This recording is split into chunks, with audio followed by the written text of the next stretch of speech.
तुम्हा सगळ्यांचा या रविवारच्या सत्संगामध्ये तुमच्या सगळ्यांचं स्वागत आहे. आज आपण एक विषय घेतला आहे, वैष्णव शिष्टाचार आणि जीवनशैली.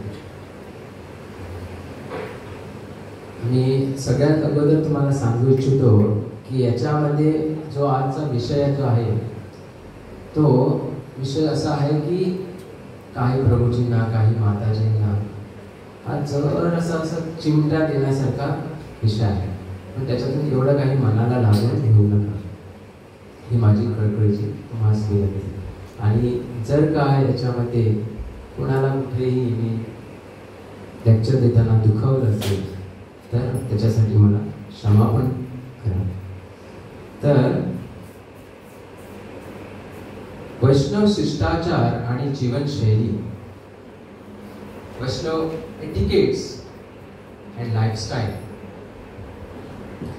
तर बीइंग हंबल, नम्र असणे. तर जुन्या काळी असं व्हायचं की जे राजा लोक असायचे ते पालखीतून किंवा गाडीतून, पालखी झाल्यानंतर गाडी आली, बरोबर ना, जसं राजस्थानमध्ये वगैरे ते राजा आहेत अजून, ते गाडीने जातात. तसंच बूट घालून देवळामध्ये जाणं हे अशुभ मानलं जातं. ठीक आहे. तर याची जी कल्पना जी आहे, जी बूट घालून किंवा पालखीमधून जाणं जे आहे, ती माणसाची वाईट वृत्ती, मानसिकता जी आहे ती प्रभू आणि स्वामी, म्हणजे मी प्रभू आहे. म्हणजे आता जेव्हा राजा असतो तो राजा काय समजतो स्वतःला, मी प्रजेचा स्वामी आहे, मी प्रजेचा देव आहे किंवा प्रभू आहे. ही मानसिक वृत्ती जी असते ती मानसिक वृत्ती दूर होण्यासाठी पालखीमधून किंवा गाडीतून किंवा बूट घालून मंदिरामध्ये प्रवेश करू नये. तसंच तुम्ही बघितलं असेल तर आधुनिक काळातले जे मंदिरं असतात त्या मंदिरांचं जे प्रवेशद्वार असतं ते लहान असतं. कारण का, तर माणूस जो आतमध्ये जातो तो भगवंतांना नम्र करून, म्हणजे आपला जो डोका जो आहे तो खाली घालूनच आतमध्ये जातो. म्हणजे काय की तो भगवंतापुढे नम्र होऊन तो आतमध्ये पुढे जातो. म्हणजे तुझ्या पुढे मी एवढा मोठा नाही आहे. म्हणजे भगवंत त्यांना काय सांगतात तिकडेच, तू माझ्या एवढा मोठा नाही आहेस, तू कमीच आहे. म्हणून पहिल्यांदाच तो वाकून आतमध्ये सरतो. तर हे जेव्हा आपण ही जी पात्रता, सामाजिक समाजमध्ये जी आम्हाला पात्रता म्हणजे डेझिग्नेशन जे आम्हाला भेटतं, जसं आपण म्हणू शकतो MLA किंवा प्रधानमंत्री, कोणी असो, तो सुद्धा हे जेव्हा आपण भक्तीमध्ये येतो, जर एक प्रधानमंत्री किंवा एक सामाजिक कार्यकर्ता जो माणूस आहे तो सुद्धा तेव्हा देवळामध्ये येतो तेव्हा तो राजा म्हणून, स्वामी म्हणून येऊ शकत नाही.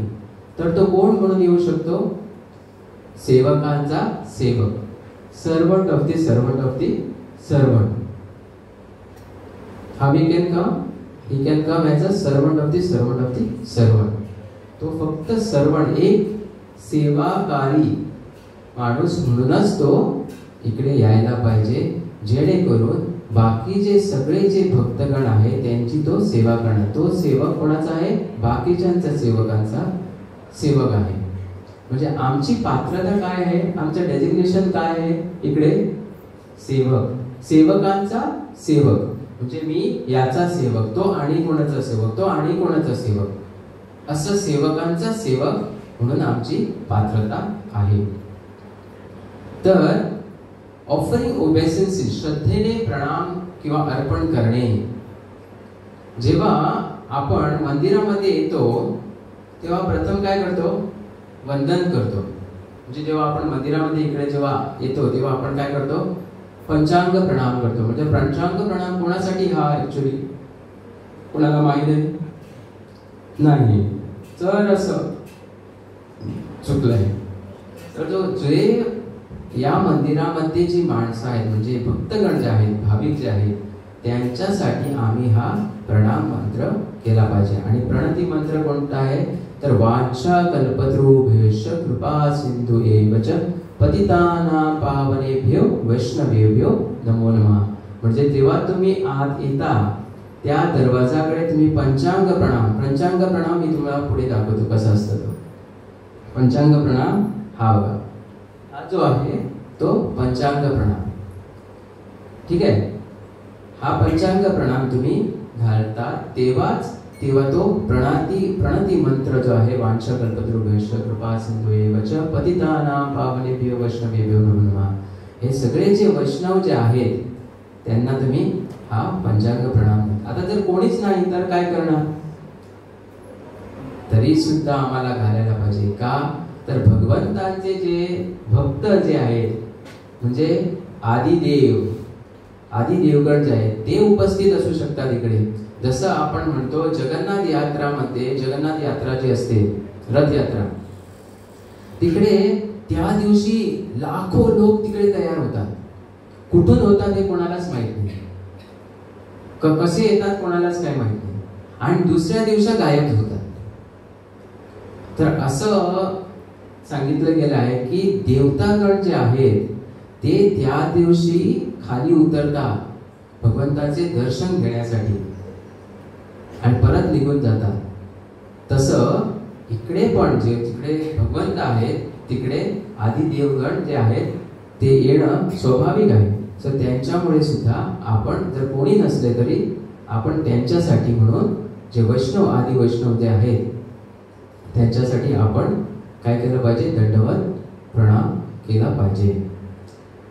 तर आता वांछा कल्पतरुभ्यश्च कृपा सिंधु एवच पतितानां पावनेभ्यो वैष्णवेभ्यो नमो नमः म्हणजे काय, तर असं त्याचा उल्लेख आहे की मीनिंग आहे की मी सर्व वैष्णव भक्तांना आदरपूर्वक प्रणाम करतो आणि सर्वांच्या इच्छा पूर्ण करणारे. कोण इच्छा पूर्ण करणारे तर आम्ही जे सगळे जे भक्तगण आहे वैष्णवगण आहेत, ठीक आहे, ते इच्छा वृक्षीद्वार प्रमाणे आहेत. म्हणजे डिझायर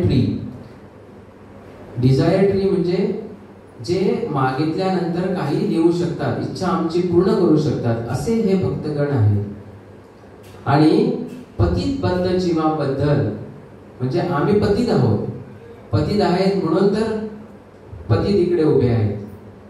हे कोण आहे, त्यांनी आपली डेजिग्नेशन पतित पावन म्हणून त्यांनी डेजिग्नेशन घेतलेलं आहे. कारण निताय सच्चिदानंद जे आहेत, गौर निताय जे आहेत ते पतितांना लिबरेट करतात. असं नाही की ते शुद्ध भक्तांनाच करतात. जसं जगाय मदाय जो आहे ते कोण होते, एकदम वाईट लोक, म्हणजे त्यांनी काही त्यांच्या जीवनात कधी चांगलं केलंच नव्हतं असे ते लोक होते. त्यांना कोणी जागेवरती आणलं, त्यांना कोणी लिबरेट केलं, भगवंताने, निताय सच्चिदानंदांनी, गौर नितायने केलं. तर हे जे आम्ही जो पतितबद्ध जीव आहेत ते जे आम्ही सगळे त्यांना सुद्धा आपण काय केलं पाहिजे, आम्ही आमच्याकडे काय आहे, करुणा आहे. म्हणजे एक जर चांगला व्यक्ती जर आहे इकडे या भक्तामध्ये भक्तगण आहे तर तो सुद्धा आम्हाला आशीर्वाद देऊ शकतो. त्यांच्या आशीर्वादाने आपण आमचे भक्तीतलं जे स्तर आहे ते वरती जाऊ शकतं. तर पंचांग प्रणाली तुम्हाला समजलं. तर जेव्हा पंचांग प्रणाम झाल्यानंतर आपण काय केलं पाहिजे, पोलाइटली त्या दारावरती टक टक करून आपण काय केलं पाहिजे, आवाज केला पाहिजे. आता का हा आवाज केला पाहिजे टक टक, तर भगवंताकडे आम्ही काय घेतो, आम्ही परमिशन मागतो की आम्ही आता आतमध्ये येत आहोत तर तुम्ही आम्हाला परवानगी द्यावी. हे कोणाला कळायला पाहिजे असं नाही, असं दाखवून असं टक टक मोठ्याने असं करायला पाहिजे असं काही नाही. स्लोली कोणाला कळता न कळता भगवंताला कळतं. आपल्यामध्ये ती इच्छा असायला पाहिजे की आपण भगवंताकडून परमिशन घेतोय, परवानगी मागतोय, हे आपल्यासाठी असायला पाहिजे. मग तो आवाज केल्यानंतर आपण पुढे येऊ शकतो आणि नंतर आपण काय केलं पाहिजे, प्रभुपादांना दंडवत केलं पाहिजे. तर जे प्रभूजी आहेत ते अष्टांग दंडवत प्रभुपादांना ते घालणार आणि जी माताजी लोक आहेत ती पंचांग दंडवत घालणार. आता हे दोन्ही दंडवत घालताना प्रभूजींनी किंवा माताजींनी त्यांनी परत काय केलं पाहिजे, प्रभुपदांची जी प्रणती आहे ती जो मंत्र आहे प्रणती मंत्र तो म्हटला पाहिजे. कुठला आहे तो मंत्र?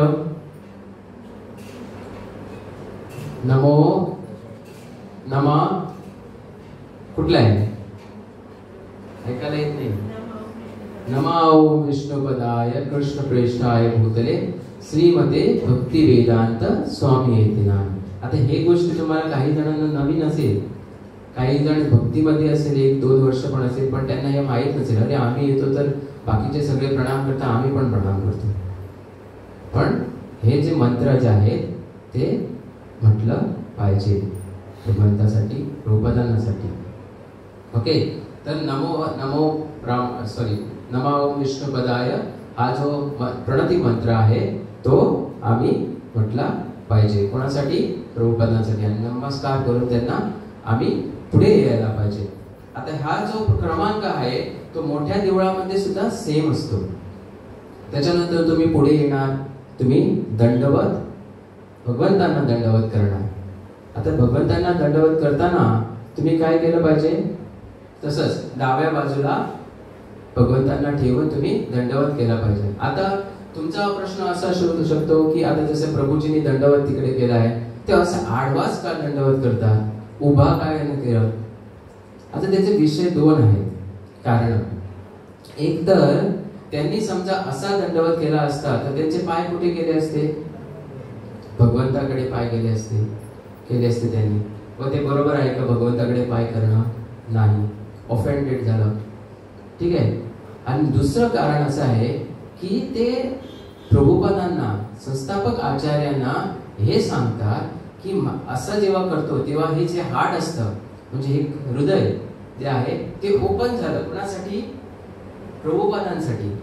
म्हणजे हे जे पतित जे आहे हे हृदय जे इम्प्युरिफाईड जे आहे ते तुम्ही घ्या आणि प्युरिफाय करा. या हृदयाला प्युरिफाय करा असं म्हणून आम्ही प्रभुपादांना डाव्या बाजूने ठेवतो आणि नंतर प्रणती मंत्र त्यांना दंडवत घालतो. त्याच्यानंतर आम्ही इकडे येतो, परत आम्ही काय करतो तसंच भगवंतांना डाव्या बाजूला ठेवतो आणि प्रणाम करतो. तर तसंच माताजींना पंचांग दंडवत, प्रभूजींना अष्टांग दंडवत. आणि तेव्हा सुद्धा आपण काय करतो, जर तसे पाय गेले असते तर प्रभुपदांकडे पाय झाले. ठीक आहे.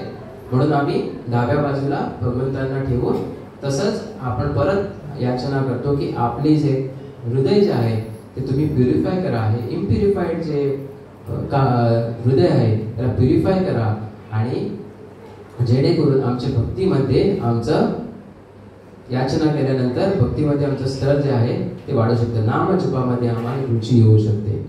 ठीक आहे. आणि तेव्हा आम्हाला कुठल्या प्रणाम केला पाहिजे, प्रणती म्हटली पाहिजे, गुरु प्रणती. आता सगळ्या देवळामध्ये, इतर देवळामध्ये गुरु महाराजांचा फोटो नसतो, तो ॲज पर एटिकेट ठेवत नाही, पण आम्ही इकडे ठेवलेला आहे. कारण जास्त से जास्त जिकडे आहेत ते, आणि हे एक सेंटर आहे तर त्याच्यामुळे मोठासा काही प्रॉब्लेम होत नाही. पण गुरु महाराजांचा प्रणती कोणता, तर नमा ओम विष्णुपदाय कृष्ण प्रेष्ठाय भूतले श्रीमते राधानाथ स्वामी येती नामने. म्हणजे जो माझा गुरु जो आहे तो राधानाथ स्वामी जे आहे. आता जर तो भक्ती लोकनाथ स्वामी असेल तर लोकनाथ स्वामी येती नामने. ठीक आहे. तर तो तसा गुरु प्रणाली आहे. त्याच्यानंतर प्रभुपदांचा प्रणाली जो मी तुम्हाला अगोदर सांगितला. त्याच्यानंतर पंचतत्व, जय श्री कृष्ण चैतन्य प्रभू नित्यानंद श्री अद्वैत गदाधर श्रीवासादि गौर भक्तवृंद.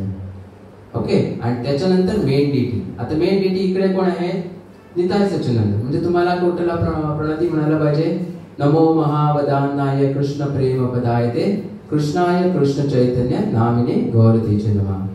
आता हे कृष्ण करुणा सिंधू नाही म्हणणार तुम्ही, का तर इकडे कृष्ण नाही आहे, राधा नाही आहेत. ठीक आहे. इकडे कोण आहे? निताय सच्चिदानंद किंवा गौर निताय. तर त्यांना चैतन्य महाप्रभूंचा जो प्रणती आहे तोच म्हटला पाहिजे. त्याच्यानंतर पंचतत्व परत श्रीकृष्ण, जय श्रीकृष्ण चैतन्य, आणि त्याच्यानंतर महामंत्र हरे कृष्णा कृष्णा कृष्णा हरे हरे, हरे राम राम राम हरे हरे. तर हा प्रणती झाल्यानंतर आम्ही काय केलं पाहिजे? उठून नमस्कार केला पाहिजे. आणि जर तुम्ही बघाल तर या पिक्चर मध्ये तुम्हाला दाखवलेला आहे, हा जो राईट केलेला आहे, टिक मार्क केलेला आहे बघा वरती, तसं दंडवत केलं पाहिजे. नाही की हात डोक्याखाली, हात एक हात पुढे एक हात पाठीमागे, नाही. चॅन्टिंग बॅग घेऊन सुद्धा दंडवत करायला नाही पाहिजे. आम्ही कसं केलं पाहिजे? आम्ही असं यायला पाहिजे की ती चॅन्टिंग बॅग टेबलवरती किंवा ते जो तिकडे हँगर जे आहे त्याला लावून किंवा टेबलवरती कुठे ठेवून येऊनच आपण दंडवत केला पाहिजे. तर संन्यासांसाठी त्यांचा जो दंड असतो राजदंड, तो ते ठेवू शकत नाही. तो त्यांचा एक अवयव असल्यासारखा आहे. म्हणजे त्यांच्याबरोबर तो त्यांना घ्यायलाच लागतं. एकतर ते कोणाच्या हातामध्ये देऊ शकतात, नाहीतर ते असं घेऊन ते, जसं महाराज जे आहे त्यांच्याकडे एक दंड असतो माहिती आहे तुम्हाला, कपड्यामध्ये, ठीक आहे. तो ते असे घेऊन दंडवत करू शकतात किंवा ते देऊ शकतात, ठीक आहे. पण आमच्यासाठी आमच्या हातामध्ये काय नाही, तो तसं काय नाही, ती स्टिक नाही. आमच्याकडे असली तर माळा किंवा बॅग, ते बॅग वगैरे आहे ते साईडलाच ठेवून आपल्याला काय करायला पाहिजे? दंडवत प्रणाम केला पाहिजे. तर भगवंतावरती ध्यान करणे, मेडिटेशन अपॉन द डिटीज. तर भगवंतांना नमस्कार केल्यानंतर बेसिकली काय करायला पाहिजे? भगवंतांचं दर्शन घेतलं पाहिजे आपण. आता दर्शन जेव्हा आपण घेतो त्यांना, तेव्हा दयेची याचना केली पाहिजे, म्हणजे कृपा मागायला पाहिजे आपण. आता कृपा कसली मागू शकतो? तर नाम जपामध्ये रुची, असं नाही. भौतिक जे गोष्टी आहेत ते मागायला नाही पाहिजे. ते भगवंत ऑटोमॅटिकली आपल्याला देणार. ज्याला कुठे काही गरजा आहेत ते भगवंत पोचवतो. ते त्यांना माहीत आहे कोणाला कुठे काय द्यायचं आहे, काय नाही द्यायचं आहे, ते त्यांना सगळं काही माहीत असतं. मग आपण फक्त काय कुठली याचना करायची?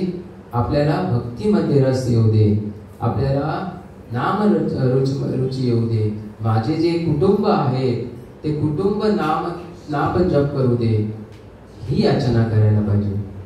सगळ्या वैष्णवांचा आशीर्वाद मला भेटू दे, ही याचना केली पाहिजे. कारण वैष्णव जे आहे, तुम्हाला मी मगाशी सांगितलं, ते कोण आहेत? इच्छा वृक्ष आहेत. म्हणजे कोण? डिझायर ट्री आहेत. ते आमची इच्छा जी आहे ते पूर्ण करू शकतात. म्हणून त्यांच्याकडे सुद्धा याचना करेल. तुम्हाला मी असं पण सांगू शकतो की जेव्हा तुम्ही कोणाकडे बोलत असाल तर त्यांना सुद्धा सांगितलं पाहिजे की माझ्यासाठी जरा तुम्ही काय करा? प्रार्थना करा भगवंताकडे, माझी 16 माळा चांगली होऊ दे म्हणून प्रार्थना करा, असं पण सांगितलं. याच्यामध्ये काही हे नाहीये, कमीपणा नाहीये. तुम्हाला जेव्हा तुम्ही सांगता कोणाला, तेव्हा आपोआप काय होतं? आपलं जे हृदय जे आहे ते उघडतं. जे आपल्यामध्ये जे आपल्याला स्वतः जेव्हा आपल्याला माहित नसतं की मी चॅन्टिंग करतो पण माझी चॅन्टिंग सारखी होत नाही, मी लपवून ठेवतो, हे कोणाला मी सांगत नाही. पण जेव्हा आम्ही वैष्णवाला सांगतो तेव्हा जो स्ट्रेस जो आमच्यावरती आहे तो स्ट्रेस कमी होतो. आणि जसं आपण सांगतो तेव्हा त्या वैष्णवाची सुद्धा कृपा जी आहे ती आम्हाला भेटते. आणि याच्यासाठी आपण भगवंताकडे याचना केली पाहिजे. आता भगवंतांना जेव्हा आपण दर्शन भगवंतांचे घेतो, जेव्हा इकडे उभे राहिला, तुम्ही नमस्कार केला, भगवंतांचे आपण दर्शन घेतो, तेव्हा दर्शन घेताना डायरेक्टली आपण भगवंतांचे मुख जे आहे, मुखकमळ जे आहे त्याचे आपण दर्शन घेऊ शकत नाही. आपल्याला काय करायला पाहिजे? कुठेही असू दे, इकडेच किंवा आणखी देवळामध्ये सुद्धा जेव्हा आपण जातो तेव्हा आपण त्यांच्या कमळ चरणावरती आपण ध्यान केंद्रित केलं पाहिजे. म्हणजे पहिल्यांदा आमचं जो लक्ष जो आहे तो त्यांच्या कमळ चरणावरती आपण ठेवला पाहिजे. त्याच्यानंतर काप्स म्हणजे जे पोळे म्हणतो आपण पायाचे, ठीक आहे, त्याच्यावरती जर तुम्ही जर कुठल्या मोठ्या मंदिरामध्ये गेला, आता इकडे जे कपडे आहे बेसिकली भगवंत इकडे डान्सिंग फॉर्मॅट मध्ये आहे. आता जे राधाकृष्ण असतात त्यांचे कृष्णाचे जे पोळे आहेत म्हणजे काप्स जे आहेत ते दिसतात. तर तुम्ही राधा माधव बघाल किंवा राधा गोपीनाथ बघाल तर ते दिसतात. तेव्हा तिकडे आम्ही लक्ष केंद्रित केलं पाहिजे. त्याच्यानंतर थाईस म्हणजे मांडी जी आहे त्याच्यावरती आम्ही लक्ष केंद्रित केलं पाहिजे. त्याच्यानंतर कंबर, त्याच्यानंतर पोट, त्याच्यानंतर छाती, त्यांचे हात, त्यांचा गळा, त्याच्यानंतर मुखकमळ. असं आपण ध्यान जे आहे आपलं ते केंद्रित केलं पाहिजे. आणि जास्तीत जास्त आपण जेव्हा त्यांच्या कमळ चरणावरती, त्यांच्या बाकी अवयवावरती जेव्हा आपण ध्यान आपलं जास्तीत जास्त वेळ ठेवतो तेव्हा आपल्याला काय याच्यातून प्राप्त होते, ते बुद्धिमत्ता जी आहे ती आपली जी बुद्धिमत्ता आहे ती काय होते, शुद्ध होते.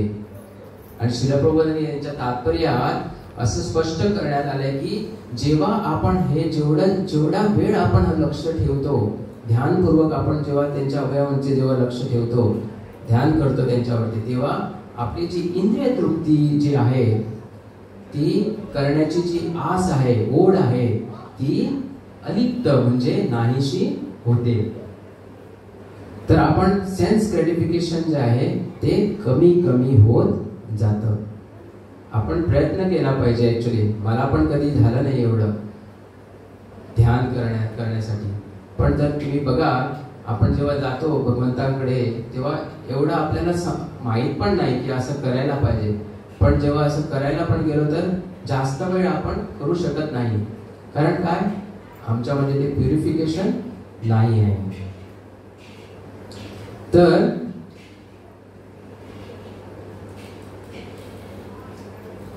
जेव्हा आपण दर्शन घेतो तेव्हा काय झालं पाहिजे ऍक्च्युली, तर आमची जी मनोवृत्ती जी आहे ती अशी असली पाहिजे की भगवंत मी तुमचा कोण आहे, शाश्वत सेवक आहे. कृपया मला सांगा मी तुमची कुठली सेवा करू शकतो. आम्ही सेवेसाठी सदैव तात्पर्य राहिलं पाहिजे. सेवा मागून घेऊ शकतो, त्याच्यामध्ये काय हरकत नाही, काहीच गैर नाही. जेवढी सेवा करू आणि जेवढी जी खालची सेवा असते ती आपल्याला शुद्ध करते. जेव्हा आपण झाडू मारण्यासाठी घेतो किंवा कपडे धुण्यासाठी घेतो, भांडी धुण्यासाठी आपण जे सेवा घेतो, टॉयलेट वॉश करण्यासाठी आपण सेवा घेतो, तेव्हा बेसिकली जे इकडे जी मळ आहे, एनबी, द्वेष जो आहे तो द्वेष नाहीसा होतो. म्हणून सेवा करण्यासाठी आपण याचना केली पाहिजे भगवंताकडे. आता मंदिरातील मोठी जी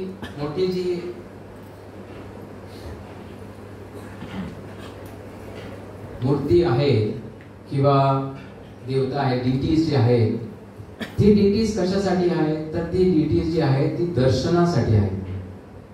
जे मंदिरात आहे मोठमोठ्या, जसे राधा गोपीनाथ म्हणा, श्री राधा श्यामसुंदर म्हणा, राधा वृंदावन चंद्र म्हणा, ती काय आहे, ती जी मूर्ती जी आहे ती दर्शनासाठी आहे.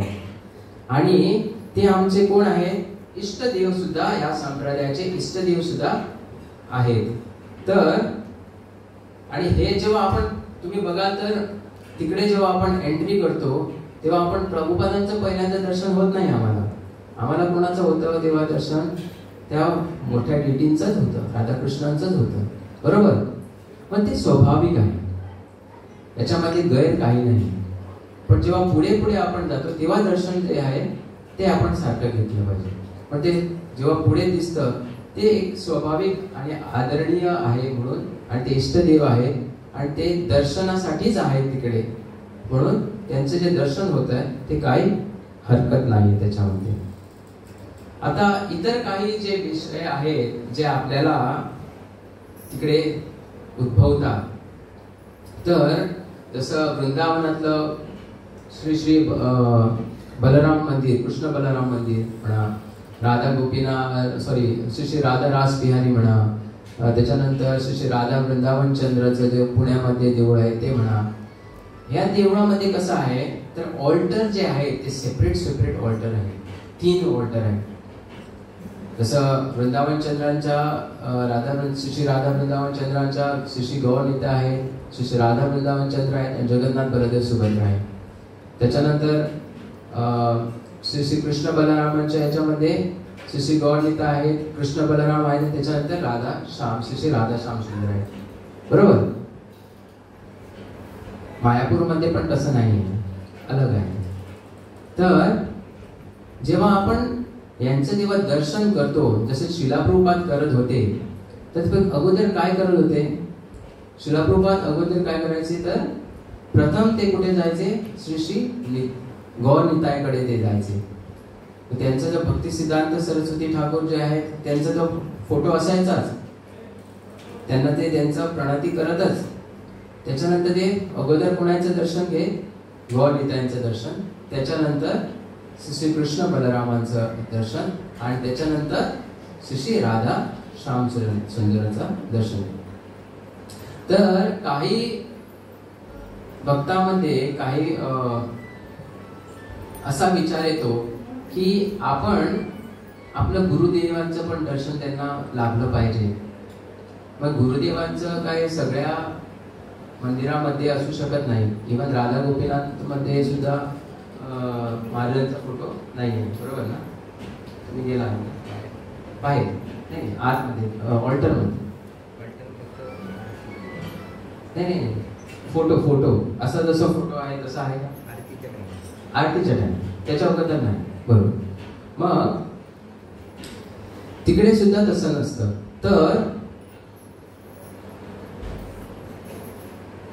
त्यांना पण इच्छा असते, पण ती इच्छा पूर्ण होऊ शकत नाही कारण त्यांचा फोटो असू शकत नाही.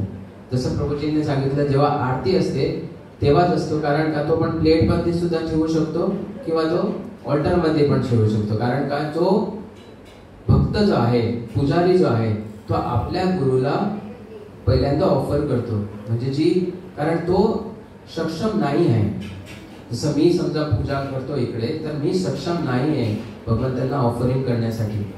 तर मी माझ्या गुरुची परवानगी घेतो की मी तुमच्या वतीने मी भगवंतांची पूजा करतो म्हणून.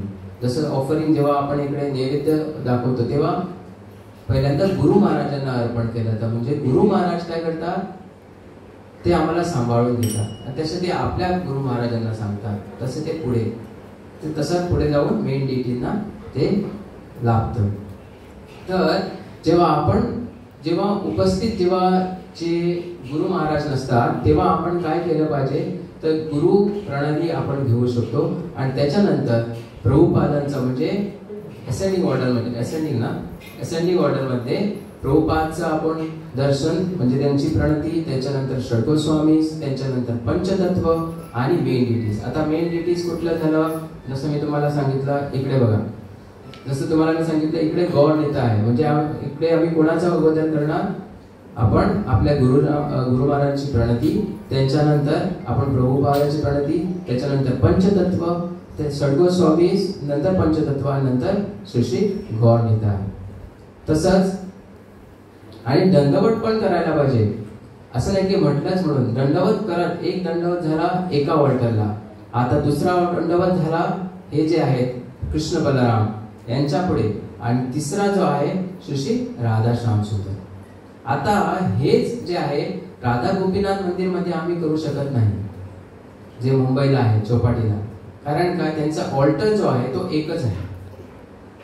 पण आपण 3 वेळा दंडवत करत जाऊ शकत नाही. तर आपण काय करू शकतो तर तिकडे डाव्या जेव्हा एक दंडवत केल्याच्या नंतर आपण उभे राहून प्रभू श्री श्री गौरनीताईंचं आपण दर्शन घ्यायचं, त्याच्यानंतर श्री श्री राधा गोपीनाथांचं दर्शन घ्यायचं आणि त्याच्यानंतर श्री गोपाल जे आहे त्यांचं दर्शन घ्यायचं. ओके. आता बसण्याची प्रक्रिया, तर मंदिरामध्ये बसण्याच्या स्थितीबाबत अनेक नियम आहेत. आणि जसं हे 2 फोटो तुम्हाला जे चित्र इलस्ट्रेशन जे आहे ते तुम्हाला दाखवलं आहे, ही 2 जी प्रक्रिया जी आहे तीच सारखी प्रक्रिया आहे मंदिरात बसण्याची, आणि कुठलीही प्रक्रिया सारखी नाही जी मी तुम्हाला पुढे दाखवतो.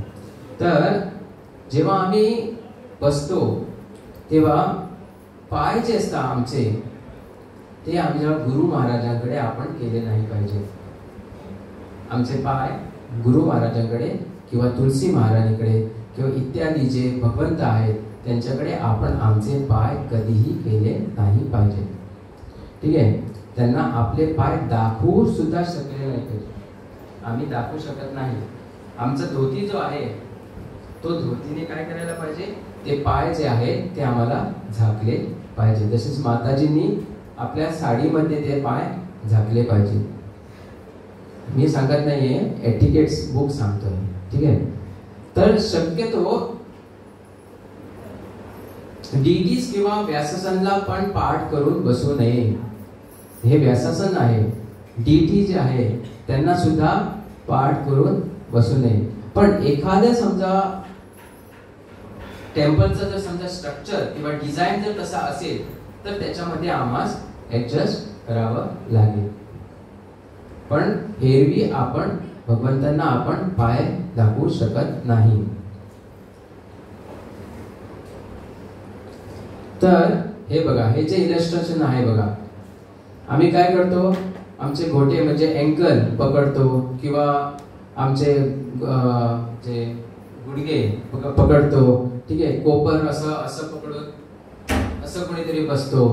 हे जे आहे भगवंता पुढे चालत नाही. तर तसंच भगवंता पुढे झोपू पण शकत नाही, बसून झोपू पण शकत नाही. ते एक तर ते काय होतं, भगवंताला ऑफेंडेड होतं. ठीक आहे. पण जो स्पीकर असतो त्याला पण वाटतं की हा माझ्या लेक्चरला झोपतोय तिकडे, म्हणजे मी कुठेतरी कमी पडत आहे किंवा ह्याला काहीतरी बेजार आलाय, काहीतरी आलाय, आळस आलाय. हे दोन्ही गोष्टी जे आहे ते सामावून घेतला पाहिजे. म्हणजे भगवंतांना पण आणि स्पीकरला पण, म्हणजे जो प्रवचन देत असतो त्याला पण तुम्ही सांभाळून घ्यायला पाहिजे. आता बोलणे हे अत्यंत आवश्यक आहे. Talking in front of deities. तर जे काही गोष्टी ज्या आहेत त्या आपण भगवंता पुढे बोलू नाही किंवा शकत नाही. कारण ते कुठल्या तर मोठ्याने बोलणे, मोठमोठ्याने आपण भगवंतापुढे बोलू शकत नाही. भांडणे एक दुसऱ्याशी, भक्तांच्या म्हणजे भक्त किंवा दुसरे कोण नॉन डिवोटी असो सुद्धा त्यांच्या तोंडापुढे आपण, भगवंताच्या तोंडापुढे आपण भांडू शकत नाही. कोणाही शिक्षा देऊ शकत नाही. इतरांशी कठोरपणे बोलणे किंवा रागाने बोलणे ते पण करू शकत नाही. इतरांची स्तुती सुद्धा करू शकत नाही. हे मोठं आहे. भगवंतांच्या पुढे आपण कोणाची स्तुती करू शकतो, फक्त भगवंतांचीच स्तुती करू शकतो. तर स्तुती सुद्धा करणे हे सुद्धा करू नये. देवतांची टीका करू नये. प्रजल्प किंवा संसारिक ज्या गोष्टी आहेत, फॅमिलीच्या ज्या गोष्टी आहेत, प्रभूजी आमचा असं करतो, माताजी आमची अशी करते, ते सुद्धा करू शकत नाही. खोटे बोलणे हे सुद्धा टाळावे. आणि जेव्हा एक भक्त समजा चॅन्टिंग करत आहे, नामजप करत आहे आणि त्यांना आपण डिस्टर्ब करू, त्यांना आपण गोष्टी सांगत आहोत, ते सुद्धा काय आहे, वर्ज्य आहे. म्हणजे ते सुद्धा आपण करू नये. कारण तो पवित्र नाम तिकडे जपत असतो आणि त्यांना आपण काय करतो, डिस्टर्ब करतो. पण ते सुद्धा आपण करू नये. तसंच एक गोष्ट आपण जी करू शकतो, जसे पाहुणे जे आहेत, कोणी पाहुणे म्हणजे भगवंतांच्या या मंदिरातले पाहुणे, ते भक्त जे नॉन डिवोटी आहेत, त्यांना घेऊन आपण भगवंताच्या पुढे घेऊन बोलू शकतो. पण ते कशाकरिता, तर भगवंताबद्दल त्यांना रुची आणण्यासाठी, त्यांना कृष्ण भाविक बनवण्यासाठी आपण त्यांच्याकडे बोलू शकतो. पण बाकीचे जे भाषणे आहेत ते मंदिराच्या बाहेरच झाली पाहिजे. आता पोशाख आणि देखावा, आता लाईफस्टाईल आली म्हणजे हा पोशाख आलाच, बरोबर, आणि अपीरियन्स. तर भक्तांचे कपडे कसे असावेत, तर भक्तांचे कपडे साधे स्वच्छ आणि वेगळे. आता जसं बघायला तर शर्ट आणि पॅन्ट घातले तर सगळे समान दिसतात, बरोबर ना, पण धोती कुर्ता घातला तर ते वेगळे दिसतात. जर तुम्ही कुठेही गेला तर धोती कुर्त्याला तो हरेकृष्णावाला, बघा बघा हरेकृष्णावाला. म्हणून आमची आयडेंटिटी जी आहे ती क्लिअर आहे. काय आहे? तो कृष्णाचा भक्त, धोती कुर्तामध्ये कृष्णाचा भक्त आहे, म्हणजे काहीतरी वेगळं आहे. ठीक आहे. आणि त्याच्यातून त्यांना काय आठवण येते? ऍक्च्युली ते कृष्ण म्हणतात, म्हणजे कोणाचं आठवण कोणाची येते? भगवंतांची. म्हणजे त्यांना कृष्णाची आठवण येते, म्हणून आम्ही वेगळे आहे. तर सकाळच्या कार्यक्रमात जेव्हा मंगल आरतीला आपण येतो किंवा उत्सवासाठी येतो, रविवारच्या सत्संगामध्ये येतो किंवा आणखी कुठले कार्यक्रम आमच्या मंदिरामध्ये असतात, तेव्हा आपण खालील कपडे, म्हणजे जे खाली जे इकडे लिहिलेले आहे पुरुषांसाठीचे कपडे आणि माताजींसाठी कपडे, तेच आपण स्वीकारले किंवा घातले पाहिजे. तर पुरुषांसाठी धोती आणि कुर्ता त्यांनी सांगितलं आहे, धोती आणि कुर्ता सांगितलं आहे, शर्ट इकडे सांगितलं नाही आहे. ठीक आहे. महिलांसाठी साडी सांगितली आहे. आता जेव्हा इकडे जे आहे जसं नमूद केलं आहे या मॅन्युअलमध्ये, मी तो अगोदरच तुम्हाला सांगितलेलं की कुठलीही गोष्ट तुम्हाला लागली असेल जेव्हा मी हे प्रवचन देत असेल तेव्हा, तर तुम्ही त्याच्यासाठी मला क्षमा करा, म्हणून मी अगोदरच तुमची माफी मागितली. तर असं याच्यामध्ये नमूद आहे की पुरुषांच्या उपस्थितीत डोके झाकणे, म्हणजे माताजींनी काय करायला पाहिजे? आपला जो पदर जो आहे तो पदर डोक्यापर्यंत घेतला पाहिजे. तर तुम्ही महाराष्ट्रामध्ये बघाल तर सगळ्याच बायका जे आहेत, माताजी लोक आहेत, ते काय घेतात? पदर घेतात, सगळ्याच. इकडे होत नाही, गोव्यामध्ये थोडंसं बंदी आहे त्याच्यावरती. मी बघितलं स्वतः लोकनाथ स्वामी महाराजांची आई जी एकदम बुडी झालेली आहे, ती सुद्धा अशी पदर घेऊन ती लोकनाथ स्वामी महाराजांच्या पुढे आली. म्हणजे तुम्ही बघा, एक आई सुद्धा आपल्या मुलासमोर पदर घेऊन येते, कारण काय? ते वैष्णव आहे. आणि हे सगळं जे आहे ते वैष्णवांसाठी आहे. वैष्णव जो आहे तो थोडासा अलग आहे, म्हणून हे सगळ्या वैष्णवांसाठी आहे. तर पण कठीण परिस्थितीत हे समजा जे डोक्यावरती पदर, म्हणजे समजा एक तुम्ही समजा प्रीचिंग मुवमेंट मध्ये असाल, म्हणजे डिवोटीज तयार करण्यासाठी असाल, आणि तिकडे समजा हे गोष्टी समजा तुम्हाला करणे थोडा कठीण जात असेल, तर तुम्ही ते टाळू शकता. पण एरवी मंदिरात याचा तसं केलं पाहिजे. पुरुषांसाठी किंवा महिलांसाठी साधे कपडे असायला पाहिजे, ते भव्य नसावेत. तसंच कॉस्मेटिक्स, मेकअप याचा जो वापर जो आहे तो कमी करावा, असं नमूद केलेलं आहे. अशा तर वैष्णवाचे साधेपणा खूप महत्वाचा आहे. तर बघायला गेलं तर वैष्णव जे आहे त्यांना साधेपणा, म्हणजे त्यांच्यावरती ब्रेसलेट किंवा ती चेन मोठी मोठी अशी दिसते अशी बाहेर, त्या गोष्टी टाळाव्यात. कारण वैष्णवांचा हा हे नाही आहे, म्हणजे त्यांच्यासाठी हे एक अमूल्य गोष्ट नाही आहे. त्यांचे काय आहे? त्यांची कंठीमाळा. त्यांची कंठीमाळा म्हणजे त्यांची चेन आहे, त्यांची एक ज्वेलरी आहे. ज्वेलरी म्हणजे भांगार, हे भांगार असा. ठीक आहे. ही कंठीमाळा ज्वेलरी आहे, ती इम्पॉर्टंट आहे. तर सकाळच्या तसंच सर्वसाधारणपणे आपण काय केलं पाहिजे? सर्व मंदिरांच्या कार्यक्रमासाठी नवीन कपडे घालावेत. नवीन कपडे म्हणजे काय? तर मागच्या दिवशी जे घातलेले कपडे आज परत घालू नये जेव्हा आपण मंदिरामध्ये येतो. आता थोडे प्रभूजींना असं वाटेल की अरे कालच तर धोती घातली मी हे, आणि मंदिरामध्ये फक्त मंगल आरती अटेंड केली आणि मी घरी गेलो, आणखी काहीच केलं नाही, मग हे उद्या कपडे घालायला काय हरकत आहे? बरोबर ना? बरोबर आहे ना? पण तसं नाही. मला सुद्धा वाटत होतं की मंदिरामध्ये गेलो फक्त आणि काही केलंच नाही, टॉयलेट पण मला मी नाही गेलो आहे, मग का कपडे उद्या घालू शकत नाही. पण जेव्हा हे एटिकेट्स बुक जेव्हा मी वाचलं, घालत नव्हतो कारण मी एवढ्याच, माझं असं आहे की मी इकडून जेव्हा जातो घरी तेव्हा मी कुठेच टच करत नाही घरामध्ये, कुठंच म्हणजे कुठंच. श्रीवास पण कुठंच टच करत नाही, मोठंपणा सांगत नाही, पण जेव्हा मी घरी जातो तेव्हा कुठंच म्हणजे मॅटला सुद्धा मी पाय लावत नाही. मी डायरेक्ट बाथरूम मध्ये जातो, श्रीवास डायरेक्ट आपले कपडे काढतो. म्हणजे का? शुद्धता पाळण्यासाठी. म्हणजे जेव्हा आपण आणि जेव्हा येतो पण तेव्हा भगवंत, तुम्ही बघायला असाल तर मी जेव्हा भगवंताची पूजा करायला येतो तेव्हा मी जास्त करून कुणाला टच करायचा माझा कधीच हेतू असं नाही. कारण जेव्हा आम्ही काही भगवंतासाठी करतो ते पवित्र असणं गरजेचं आहे. मग मी स्वतःला मला मानतो की मी पवित्र असलो तर मी भगवंताची थोडीशी फार काहीतरी सेवा करेन. कारण ते डायरेक्ट ऑफरिंग कोणाला होतं? भगवंतांना होतं. म्हणून मी काय करतो, हे सगळ्यांना लागू होत नाही आणि इकडे लिहिलं पण नाही तसं, पण मी माझ्यासाठी करतो, माझ्या ओन प्युरिफिकेशनसाठी. ओके, तर आपण काय केलं पाहिजे, जे आदल्या दिवशीचे जे कपडे असतात ते आपण दुसऱ्या दिवशीला परत मंदिरामध्ये येण्यासाठी घालू नये.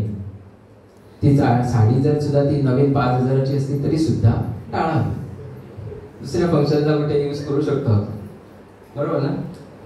तर भगवान चैतन्य म्हणाले की वैष्णव म्हणजे जो पाहिल्यावर कृष्णाची आठवण करून देतो, असा वैष्णव असायला पाहिजे. म्हणजे धोती कुर्ता, तिलक, जेव्हा हे आचरणात आणतो ह्या गोष्टी, तेव्हा तो काय करतो, जेव्हा दुसऱ्यांना दिसतो तेव्हा भगवंत चैतन्य महाप्रभू स्वतः म्हणतात की ही कृष्णांची आठवण करून देतात. आणि खालील काही गोष्टी इकडे नमूद केल्या आहेत, ते तुम्हाला मी सांगतो की का हे स्वीकारलं पाहिजे आणि का हे गोष्टी आपण केल्या पाहिजे आणि जेणेकरून आम्हाला लोक ओळखतात. तर एक म्हणजे तिलक. जेव्हा स्नान केल्यानंतर नेहमी 12 ठिकाणी आपण काय केलं पाहिजे, तिलक लावला पाहिजे. केशवाय नमः, नारायण नमः, माधवाय नमः, गोविंदाय नमः, वैष्णवे नमः, मधुसूदनाय नमः, त्रिविक्राय नमः, वामनाय नमः, श्रीधराय नमः, ऋषिकेशाय नमः, पद्मनाभाय नमः, दामोदराय नमः. हे 12 ठिकाणी आपण काय केलं पाहिजे, आमच्याला तिलक लावलं पाहिजे. पण जर व्यक्ती समजा 4 रेग्युलेटिव्ह प्रिन्सिपल म्हणजे 4 नियमांचं पालन करत नसेल किंवा 16 माळा करत नसेल, तर त्यांनी मंदिराबाहेर म्हणजे तो मंदिरातच येऊन फक्त तिलक लावू शकतो. त्यांनी मंदिराच्या बाहेर जाऊन तिलक लावू नये. का बरं? आता जर आम्ही 4 रेग्युलेटिव्ह प्रिन्सिपल समजा पाळतच नाही, म्हणजे चहाच्या टपरीवर जाऊन आपण बसतोय, बरोबर, बसणारच तिकडे, चहा पिणारच. पण हरे कृष्णावाले चहा पण पितात बघा, हरे कृष्णावाले सॉफ्ट ड्रिंक पण पितात बघा. कोको कोला तो पितोय, मारतोय म्हणणार, पितो नाही, मारतोय. आणि 4 रेग्युलेटिव्ह प्रिन्सिपल म्हणजे तो काय करणार, मच्छी मासे पण खाणार. मग हे सगळं गावाला सांगतात की असं करायला नाही पाहिजे, पण हा बघा हा इस्कॉनचा माणूस आहे बघा, जाऊन खात आहे तिकडे रेस्टॉरंटवरती. ह्या गोष्टी पण आपण त्याच्यासाठी तिलक तो स्वीकारू शकत नाही, त्यांनी आपल्यावरती तिलक लावू शकत नाही मंदिराबाहेर, तो मंदिरातच ठीक आहे. जसं केस, ब्रह्मचारी आणि संन्यासी आहे त्यांनी 1 विकातून एकदा मुंडन करायचं, म्हणजे shaving, hair shaving, beard shaving. आणि ही प्रॅक्टिस सुद्धा गृहस्थ पण करू शकतात. पण त्यांच्या कामाकडे समजा जर त्याचं कुठेतरी पालन आहे काय आहे, तर त्यांनी काय करावं, तर चांगले हेअरकट घ्यावा आणि लहान केस ठेवावेत आणि लहान शिखा पण ते ठेवू शकतात. आता शिखाबद्दल इकडे सांगितलं आहे प्रभुपादांनी. तर कुठलेही शिखासाठी आकार जो आहे शिखाचा तो नमूद केलेला नाही शास्त्रामध्ये. पण गौडीय संप्रदाय जे आहे ते सांगतं की 1.5 इंच, 1 इंच, 1.5 इंचापर्यंत आपण त्याची रुंदाई जी आहे, गोलाकार जो आहे तो आपण ठेवू शकतो, आणि लांबी जी आहे ती आपण किती ठेवू शकतो, पण त्याला गाठ असावी, गाठ बांधून घट्ट ठेवावं, त्याला वेणी करू शकत सुद्धा नाही. जसं माताजी लोक आता वेणी घालतात तसं पण करू शकत नाही. तर कवईमध्ये म्हणजे जपानमध्ये प्रभुपादांनी याचा नमूद केलेला काही संभाषण झालेलं भक्तांकडे, शिष्य जे आहेत त्याचे, तेव्हा गौडीय वैष्णव शिखा हा 1 इंच किंवा 1 अर्धा कोस म्हणजे 1.5 इंच आहे, मोठा नाही. मोठा शिखा म्हणजे दुसऱ्या संप्रदायासारखा आहे आणि त्यांना गाठ बांधावी लागेल. तर प्रभूने इकडे सांगितलंय क्लिअर मध्ये, 1972 मध्ये हवाई इकडे त्यांनी नमूद केलं की 1.5 इंच पर्यंतच त्याची रुंदाई, लांब कितीपर्यंत पण असू शकते, पण त्याला चांगली गाठ असली पाहिजे. तसेच जे शिखाबद्दल आणखी काही गोष्टी आहेत, तसं झोपताना शिखा जी आहे ती आम्ही काय केली पाहिजे, ओपन केली पाहिजे, ती बांधून ठेवू शकत नाही. केसांना तेल लावताना ती ओपन केली पाहिजे, आंघोळ करताना ती ओपन केली पाहिजे. ठीक आहे. तसंच घरात किंवा तुम्ही कोणाच्या मरणासाठी समजा गेला असाल तर सुद्धा तेव्हा तुम्हाला शिखा जी आहे ती ओपन करावी लागते, तिची गाठ जी आहे सोडू पाहिजे, तुम्ही गाठ बांधू शकत नाही. तर आणि तसंच असं पण म्हटलं आहे की जेव्हा आपण जी शिखा जी आहे ती समजा दैनिक दिनमध्ये म्हणजे आपण दररोज समजा आमची शिखा समजा ओपन ठेवतो, मोठी शिखा आहे आणि ती ओपन ठेवतो, तर आम्हाला वीकनेस, जो माणूस आहे, जो प्रभूजी आहे, त्यांच्यामध्ये काय येतं, शारीरिक वीकनेस येते. म्हणून त्याच्यासाठी शिखा जी आहे बांधूनच ठेवली पाहिजे. आणि या जेव्हा गोष्टी आहेत तेव्हा फक्त त्यांनी ती शिखा ओपन करायला पाहिजे. आणि असं पण म्हणतात की जेव्हा ती ओपन राहते, माणूस एकटा ओपन ठेवतो म्हणजे त्याच्या घरामध्ये काहीतरी वाईट घडलेलं आहे, म्हणून तो शिखा त्याची ओपन आहे. तसं मी तुम्हाला इकडे आता सांगितलं की स्नान केल्यानंतर शिखा बांधताना, स्नान जेव्हा आपण घेतो, जेव्हा बाथ घेतो तेव्हा शिखा जेव्हा आपण बांधली पाहिजे, त्याला विंचरायला पण नाही पाहिजे. अशी फणी घेऊन कुणी अशी विंचरायला वगैरे तसं नाही केलं पाहिजे. शिखा विंचरायची नसते, हातानेच तिला जे काही आहे करायचे असते ते हातानेच, त्याला फणी लावू शकत नाही. म्हणजे अशी लहानशी शिकेला म्हणत नाही, मोठी शिखा असते त्याच्यासाठी.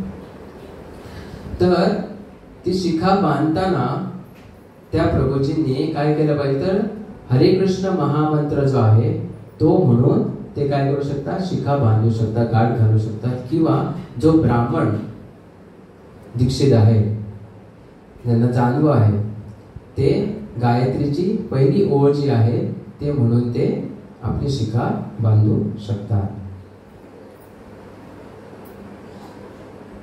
जसं मी तुम्हाला सांगितलं, वेणी घालू शकत नाही, फक्त महिला जे आहेत तेच फक्त वेणी घालू शकतात. आता जर शिखा लहान आहे, एवढीशी आहे, जिला गाठ आपण बांधू शकत नाही, ती आपण काय करू शकतो, ओपन ठेवू शकतो तिला, कारण तिला गाठ होणारच नाही.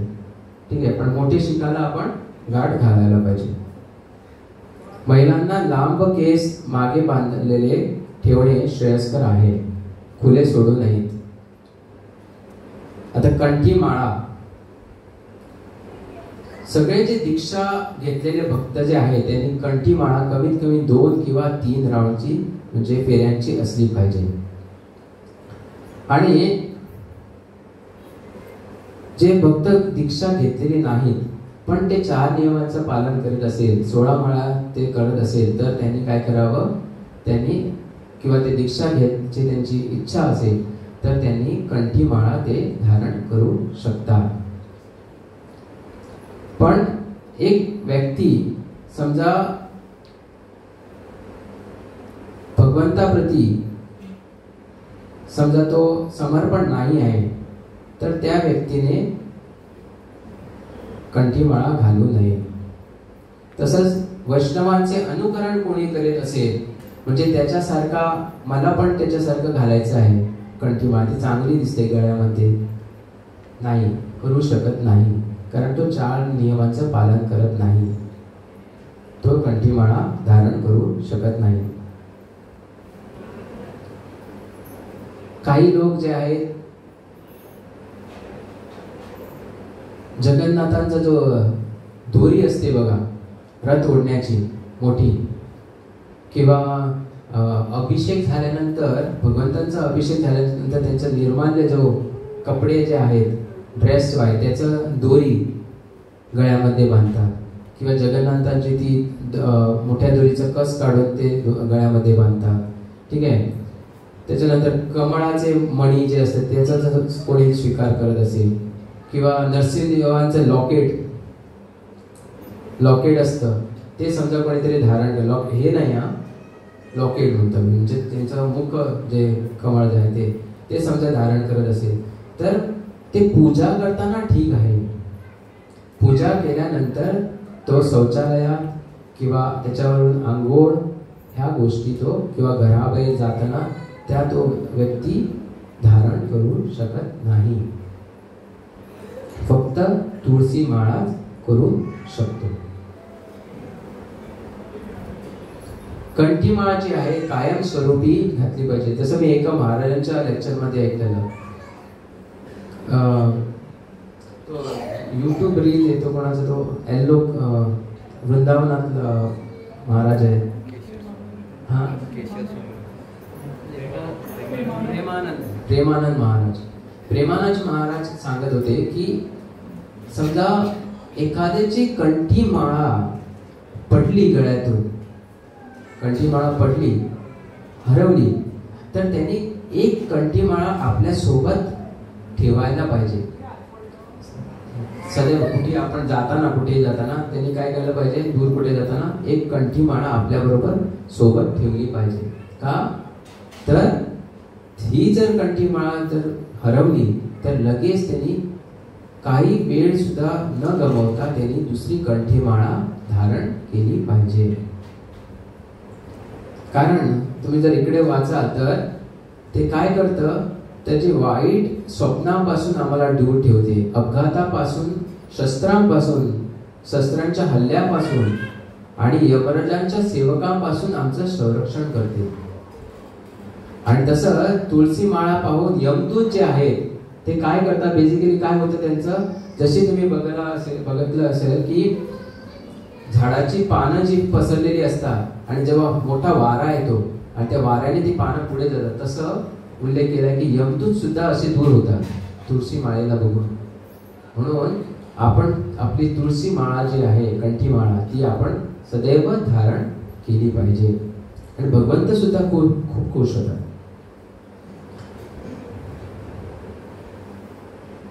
तसंच जे भक्त जे आहे, जे पवित्र नाम जप नाही करत आणि 4 नियमांचे पालन करत नाही, मांसाहार, अवैध लिंग, जुगार, नशा ह्या गोष्टी जर कोण करत असेल तर त्यांनी सुद्धा कंठीमाळा धारण करू नये. जेव्हा आपण नवीन भक्त जेव्हा येतात त्यांना सुद्धा सल्ला देताना आपण याचा विचार केला पाहिजे. तसंच जे आमच्या गिफ्ट शॉपवरती जे प्रभूजी असतात त्यांनी सुद्धा जेव्हा कोणाला कंठीमाळा जेव्हा ऑफर देतात तेव्हा त्यांना पण विचारला पाहिजे की ते 4 नियमांचं पालन करतात की नाही, आणि तेव्हाच ती दिली पाहिजे. जसं मी एक कालचा तुम्हाला इन्सिडेंट सांगतो.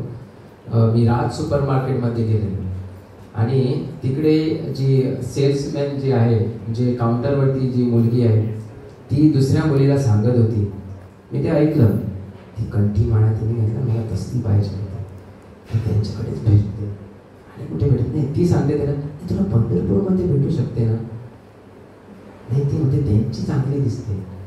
पण मी तिला काही म्हटलं नाही, मी काही तिला म्हटलं पण नाही की नाही आमच्याकडे आहे तुला देतो, नाही, कारण मला माहिती आहे ती सगळं करते, ती मांस मच्छी खाते आणि मी तिला सांगू की आमच्याकडे भेटते इकडे, नाही. मी गप्प राहिलो आणि तिकडून निघून गेलो.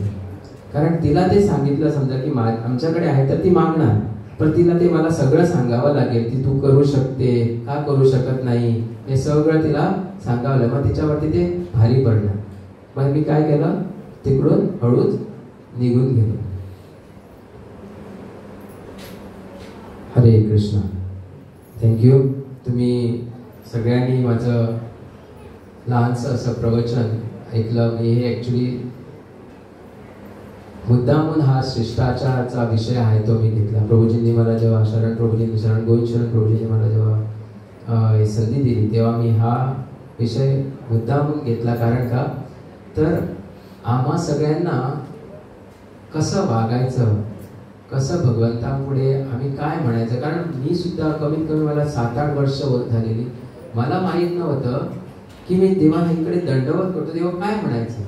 मी एका माझ्या साईडला जो प्रभूजी होता त्याला विचारलं, प्रभूजी काय म्हणतात त्याला, मला पण माहीत नाही. ठीक आहे. मग मी विचार केला याचा, आता हे काहीतरी, कारण येतो दंडवत करतो जातो, काय करायचं ते माहीत नाही. हे जेव्हा मी असं विचारत गेलो तेव्हा मला समजलं की हे प्रणती मंत्र म्हटले पाहिजे. आणि त्याच्यानंतर माझी एवढी तीव्र इच्छा झाली की हे कुठेतरी नमूद केलेलं असेल. पण जेव्हा मला वाटतं 5-6 वर्ष अगोदर जेव्हा दयानिधी प्रभूंनी जेव्हा यात्रा घेऊन गेलेले पुण्यामध्ये, तेव्हा हे मला बुक त्यांच्या गिफ्ट शॉपमध्ये भेटलं. आणि तेव्हा मी हे बुक रीडिंग करून, ठीक आहे, त्याच्यामधले जे पॉईंट्स आहेत ते मी काढलेले. म्हणजे मला ते माझ्या आचरणात आणायचं होतं की हे असं करायला पाहिजे. तेव्हा त्याच्यानंतर हा बुक दयानिधी प्रभू घेऊन गेला, पण मी त्याच्या पाठीमागे होतो की माझं बुक घेऊन ये, माझं बुक घेऊन ये, मला ते पाहिजे. कारण ते त्याच्यावरती लेक्चर इकडे पण झालेला. पण माझी तीव्र इच्छा होती काय की या बुकाप्रमाणे, हे जे पुस्तक जे आहे त्या पुस्तकाप्रमाणे आपण आमच्या आचरणात हे गोष्टी आणू आणि भगवंतांची सेवा करू. कारण ज्या माणसाला माहीतच नाही, आंधळा माणूस कुठेही चालणार, बरोबर. मग ज्या माणसाला माहीतच नाही की हे आपण करतो ते काय करतो, ते जर माहीत नाही तर तो मग काय करणार, त्याला प्राप्ती कशी होणार. पण त्याचं माझ्यासाठी हे महत्त्व होतं की मी हे भगवंतापुढे येऊन दंडवत करतो, भगवंतापुढे मी जसं वागतो ते कसं वागावं की नाही वागावं ते या बुकमध्ये सगळं दिलेलं आहे. आणि ते मी आचरणात आणण्याचा प्रयत्न करतो. म्हणून मला पण असं इच्छा झाली की बाकी सगळ्या भक्तांना सुद्धा याच्याबद्दल त्यांना पण ज्ञान भेटू दे. म्हणून मी आज माझा छोटासा असा प्रयत्न इकडे केलेला आहे. कोणाला मी दुखवलं असेल, जास्त करून माताजींना, तर मला तुम्ही क्षमा करा. ठीक आहे. प्रभूजींना पण क्षमा करा. मला जर तुम्हाला मी शर्ट जो आहे त्याच्याबद्दल मी उल्लेख केला, ठीक आहे, सो त्याच्यासाठी मला माफ करा. पण मी जे काही जे सांगितलं आहे ते वैष्णव मॅन्युअल जे आहे, टिकेट्स बुक आहे, त्याच्यामध्येच मी सांगितलं आहे. आणि कुठल्याही बाहेरचा विचार किंवा बाहेरचं स्टेटमेंट मी या लेक्चरमध्ये, प्रवचनमध्ये आणलेला नाही आहे. हरे कृष्ण.